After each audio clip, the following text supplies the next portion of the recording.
அது எப்படிங்க ஃபோனை சைலண்டா இருந்தா நம்ம ஸ்ட்ரெஸ் இல்லாம இருக்கலாமா?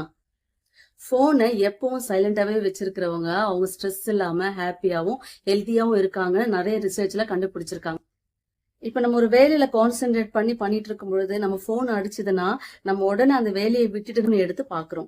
அந்த வேலையில கான்சென்ட்ரேட் பண்ணாம ஃபுல் ஃபோக்கஸ் நீங்க அந்த வேலையில பண்ணாம அந்த போன் அடிச்சதுனால உங்க மைண்ட் டிஸ்ட்ராக்ஷன் ஆயிட்டு அந்த வேலையும் செய்ய முடியாம போன் எடுத்திருந்தீங்கன்னா அதுல ஏதோ ஒரு ஸ்ட்ரெஸ்ஸான விஷயம் உங்களுக்கு சொல்லும் பொழுது இந்த வேலையிலும் நீங்க ஃபுல்லா ஃபோக்கஸ் பண்ண முடியல, அந்த வேலையில நீங்க உங்களை ஸ்ட்ரெஸ்ஸுக்குள்ளாக்குறீங்க அப்படின்னு சில ரிசர்ச்ல கண்டுபிடிச்சிருக்காங்க.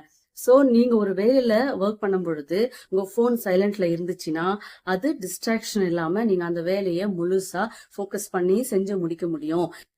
நம்மளோட பிரெயின் டிஸ்ட்ராக்ஷன் ஆச்சுன்னா அதுல இருந்து வெளியில நார்மலா வர்றதுக்கு 23 to 25 மினிட்ஸ். ஒன்ஸ் நீங்க டிஸ்ட்ராக்ஷன் ஆயிட்டீங்கன்னா அதுல இருந்து நார்மல் ஆகிறதுக்கு இவ்வளவு நேரம் எடுக்குன்னா அப்போ நீங்க ஒரு வேலையை செய்யும் பொழுது அதுல கான்சென்ட்ரேட் பண்ணி இல்ல ஒரு படிக்கும் பொழுதோ இல்ல ஒரு குக்கிங் பண்ணும் பொழுதோ இல்ல வேற ஏதோ வேலை செய்யும் பொழுதோ உங்க போனை சைலண்ட்ல வச்சிருந்தீங்கன்னா அது உங்களுக்கு ஸ்ட்ரெஸ் இல்லாம நீங்க அந்த வேலையை முழுசா செஞ்சு முடிக்க முடியும். நீங்க இந்த வேலையை செஞ்சுட்டு இருக்கும்போது ஒரு போன் அடிக்கும் பொழுது நீங்க போய் அந்த போனை தான் கான்சென்ட்ரேட் பண்ணி அதுல போயிட்டீங்க. இப்ப நீங்க ஃபர்ஸ்ட் செஞ்சிருந்த வேலையை உங்களால முழுசா செய்ய முடியல, அது அப்படியே பெண்டிங்ல இருக்கு. சில இடத்துல எல்லாம் no bones to be silent அப்படின்னு எழுதியிருப்பாங்க. ஏன் சொல்லுங்க?